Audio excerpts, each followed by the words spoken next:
Quando nós lemos o Salmo 88, nós ficamos aturdidos.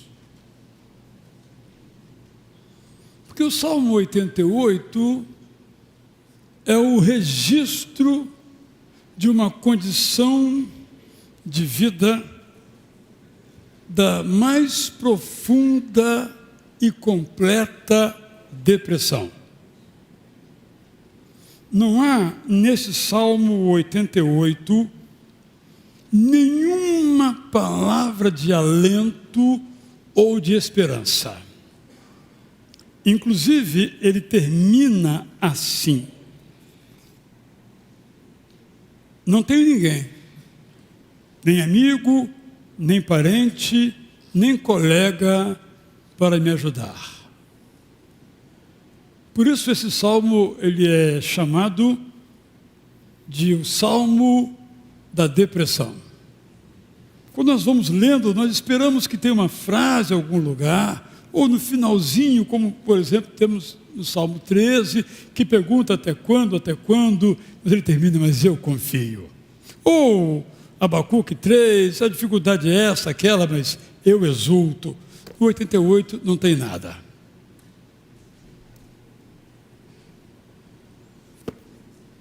Mas então, nós reabrimos ou continuamos e vamos ao Salmo 89.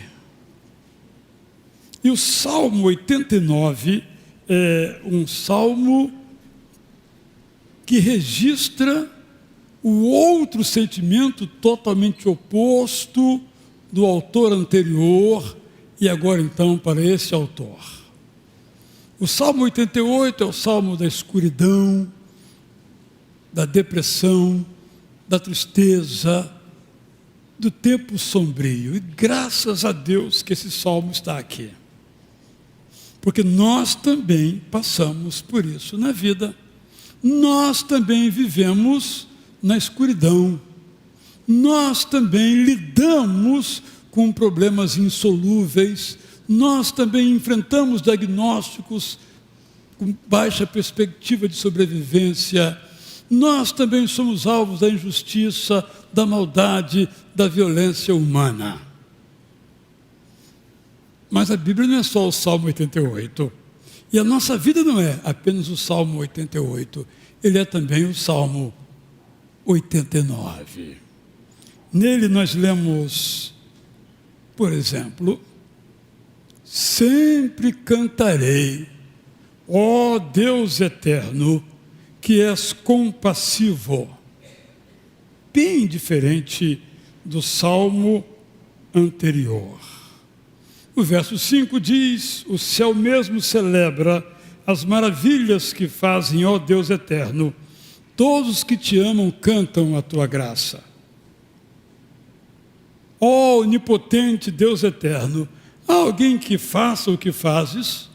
Há alguém que seja como és? Não. Tu controlas os mares, quando as suas ondas se agigantam, tu mesmo as acalmas. Ele aqui usa o exemplo magnífico da passagem do povo hebreu pelo Mar Vermelho, mas ele amplia para alcançar a glória e a majestade de Deus em todo o universo. Então ele diz, olha, verso 15, feliz é quem se reúne com alegria para celebrar o teu amor e aprender a andar na luz da tua presença. Mas ainda, feliz é quem encontra alegria em ti, por saber que és perfeito no que fazes. Nossa força vem do teu poder, da tua graça vem o nosso sustento.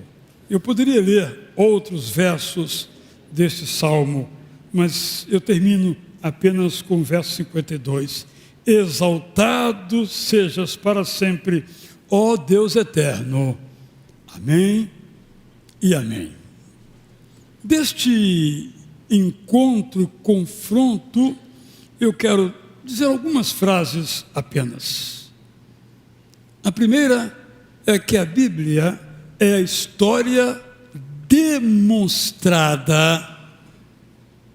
da soberania amorosa de Deus. Eu digo isso para mim mesmo e gostaria que você dissesse isto para você mesmo, para você mesma. A Bíblia é a história demonstrada da soberania amorosa de Deus. A guerra não é definitiva. A violência não é soberana. A tristeza não é para sempre. A morte não é o fim. As feridas que nos fizeram não são soberanas sobre as nossas vidas. A Bíblia, Jesus, sobretudo na excelência de seu ensino, nos demonstra de modo bem prático nas vidas historiadas nas palavras divinas, que aquelas dificuldades que nos assombram, que nos afundam, como a do Salmo 88, não são definitivas. Então eu digo para mim mesmo, Israel, seu problema aí é um problema difícil, mas não é soberano, não é definitivo. Seja o que for, não é.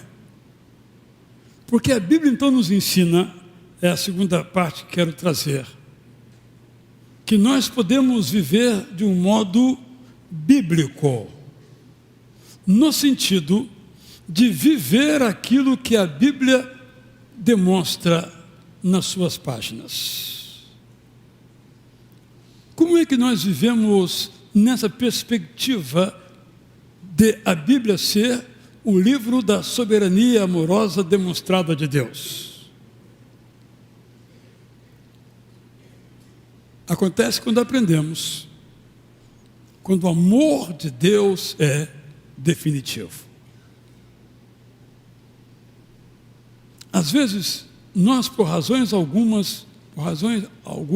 alimentamos dentro de nós uma ira pronta para explodir. Talvez pelos malfeitos que nos acometeram. Vamos guardando dentro de nós. E às vezes uma pessoa diz apenas meia palavra e nós explodimos, porque estava guardado ali. Mas se eu tenho na minha alma, que na minha própria vida, o amor de Deus é definitivo, eu pedirei a Ele para dissipar a minha ira. Irmãos e irmãs, o assunto da raiva ou da ira, ou que nome queiramos dar, é muito mais sério e profundo do que nós imaginamos. E às vezes só nos damos conta dele quando somos acometidos por uma avalanche de raiva, ou quando nos atacam e nós ficamos sem saber o que fazer. Então a Bíblia diz que eu posso viver segundo as suas palavras e não permitir que a raiva em mim ou para comigo seja definitiva. A nossa raiva pode ser dissipada. Digo mais ainda, nós temos muitos motivos para a tristeza. No culto das 9 mostrei como a história do mundo é a história da tristeza. Mas a nossa tristeza pode ser substituída pela alegria. Como há um cântico que entoamos, nós não podemos mudar as circunstâncias. Algumas talvez. Mas quando mudarmos uma tal circunstância adversa, é certo que virá outra. É da vida. A nossa alegria não pode depender em que as condições em que vivamos sejam favoráveis. Que a nossa saúde esteja 100% em pé. Que os nossos recursos financeiros estejam sobrando. Ou que as nossas celebrações ocupem as 24 horas do nosso dia. A nossa alegria precisa vir não só da presença do Espírito Santo conosco, porque ela é pressuposta. A presença do Espírito Santo com todo aquele e com toda aquela que confessou a Jesus como seu Salvador é real. É uma pressuposição. Todavia, os envolvimentos exteriores ou mesmo internos podem fazer com que nós não sintamos a presença do Espírito Santo. Então o problema não é a presença ou a ausência do Espírito Santo. Há até uma música com boa intenção, mas que tem uma letra muito estranha. Ó Espírito Santo, vem e visita a tua igreja. Hoje tivemos aqui muitos visitantes. O que é um visitante? É quem não mora aqui, não é? Quem não está aqui conosco. Se eu digo, vem e visita a tua igreja, ó Espírito Santo, é porque ele não está aqui. Nós não cremos nisso, nós cremos que ele está aqui. E também não cremos que o Espírito Santo, ó, em mim vem habitar. Ele já habita. Mas às vezes temos que ser muito sinceros, muito francos, muito honestos conosco mesmo. Há situações, há circunstâncias, como diz o apóstolo Paulo, que abafam o Espírito Santo em nós. É nessa hora, então, que nós temos que manter os nossos olhos totalmente fixados na expressão do autor aos Hebreus, no autor e completador da nossa fé. Nosso problema é que, por vezes, nós perdemos a perspectiva de que o amor de Jesus é soberano, que a paz do Senhor Deus é soberana, e permitimos que coisas, até mesmo boas, como o dinheiro, a fama, a saúde, as amizades, sejam soberanas nas nossas vidas. Enquanto forem soberanas, ótimo. E quando deixarem de ser soberanas, quem preencherá o vazio? No entanto, quando os nossos olhos estão fixos, quando nossos braços estão colados nos de Jesus, nós temos uma alegria que nada pode extirpar, extinguir, abafar, corroer. Essa é a mensagem do Natal. Sem Jesus nas nossas vidas, as sombras prevalecem. Sem Jesus nas nossas vidas, a tristeza impera. Sem Jesus nas nossas vidas, o medo se torna dominante. Todas essas são realidades da vida, mas são passageiras. Definitivo é o amor de Deus. Definitiva é a paz do Espírito Santo. Definitiva é a certeza de como estejamos vivendo. Nós fomos feitos para ter a alegria que transborda. Por isso, quando nós contamos as histórias do Natal, nós falamos de luz. Uma das músicas do coro masculino, não hoje, mas de outros natais, é sobre a criança luz. E toda a história da natividade é a história que envolve os presentes na luz. Por isso, Isaías 9, com o qual termino, nos traz essa mensagem. Nossa aflição não durará para sempre.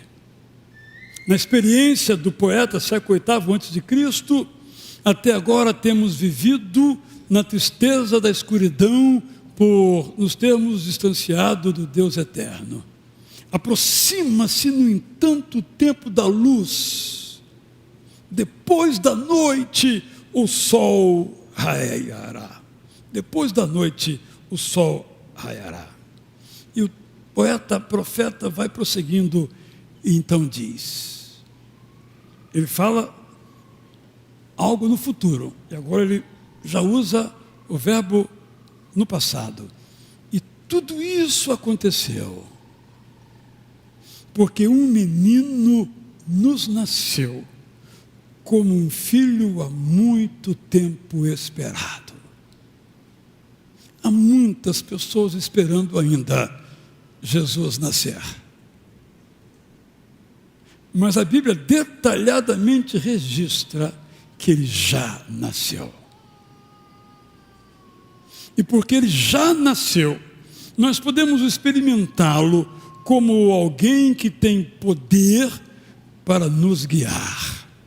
Porque ele já nasceu, nós podemos reconhecer que ele é verdadeiramente o desejado conselheiro, maravilhoso Deus poderoso, Pai eterno, amigo da paz.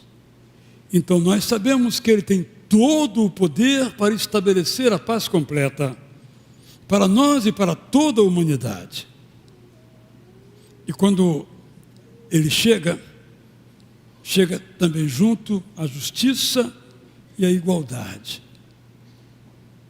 Quem fará isso acontecer? O Deus eterno fará isso acontecer. Essa é a mensagem do Natal. Que nós podemos cantar para os outros. E devemos cantar para os outros. E devemos, como diz uma canção querida nossa, falar pelas montanhas.